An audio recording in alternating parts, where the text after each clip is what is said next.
everyone, back to my YouTube channel. It's Chris back with my rant stroke thought of the day. And the January transfer market just got interesting. That's right. The vote was by the Premier League today about this weird rule that suddenly came off the back of something Dan Ashworth said when asked about Ruben Neves on loan from the Saudi Arabian Pro League, where all of the clubs today voted against a deal basically that stopped you trading players in between joint ownership of football clubs. So obviously you look at Newcastle United and the Saudi Pro League, where the PIF own the majority of the league, the teams in the league, and then you got the likes of Palace, who got links to Lyon. You got the likes of obviously Jim Ratcliffe coming to Manchester United, who's got Nice as well. So we thought this was going to be a slam dunk and Newcastle were going to get shafted once again by the Premier League. But the more you looked into it, the more you spoke about it, the more you started to have elements of doubt in your mind as to whether this would actually go through or not. And I had a great podcast on the rest of football, Gary Lineker, Shearer, Mika Richards, who had Steve Parish on, and he was talking about these ties to other clubs with his owners, and it just dawned on me that this isn't just Newcastle United this will affect a lot of teams in the league. And I started to think, will they get that magic 14 number to push this thing through? The vote was today.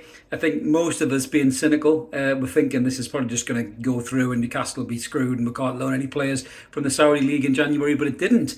The votes were 13-7, so 13 clubs wanted it to go through and limit those options, and 7 didn't. Now, you can guess who the 7 are. Obviously, we'd be one of them. But I can imagine Manchester City might be in there, Manchester United, Crystal Palace, maybe Nottingham Forest as well. There could be loads of clubs in there that didn't want this to happen, because with FFP being as tightly round a noose round the neck of the clubs as it is right now, following Everton getting battered for their breach of the FFP rules, clubs need to find a way to get players in, get bodies in January without spending hundreds of millions of pounds.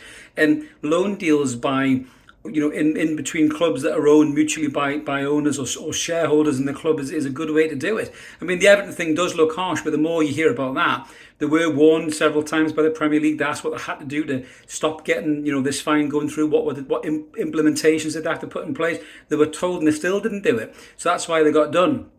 Forget about Chelsea and City for 1 minute. They will get done, I'm pretty sure, at some point. But because they're in part of that elite greedy six, they're probably given a bit of leeway, a bit of a free pass by the Premier League. But going back to this deal, what does it mean for Newcastle United? Well, it means quite a lot, actually. It opens up options. So Newcastle United can loan players from the Saudi Pro League. Ruben Neves has been a player that's been linked massively to Newcastle United. Now, some of the journalists are saying he's not even a target. So all this noise around Neves and everyone thinking, well, that's it, Neves has done. Every single tweet or post, as it is now on X, has a picture of Ruben Neves, in his Al Hilal shirt, saying, well, he's coming to Newcastle. But the story is he might not even be a target. Personally, I think Calvin Phillips is the number 1 target for that number 6 Tonali replacement.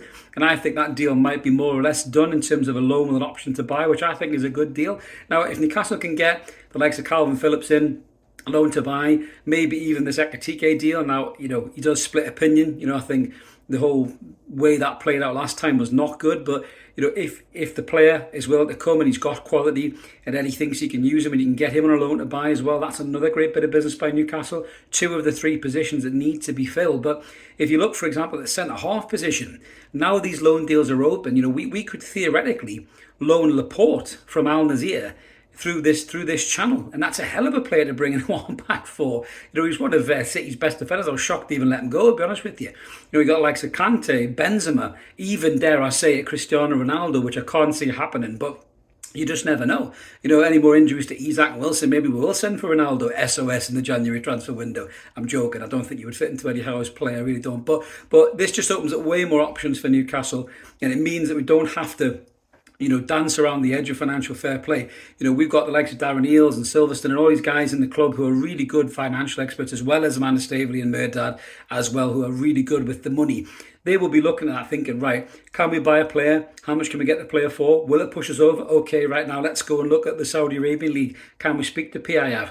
Can we maybe loan Milenkovic-Savic, can we loan Vega? Can we loan Jota? All these players that are available there. And some of them haven't settled. Neves is one, Jota's another.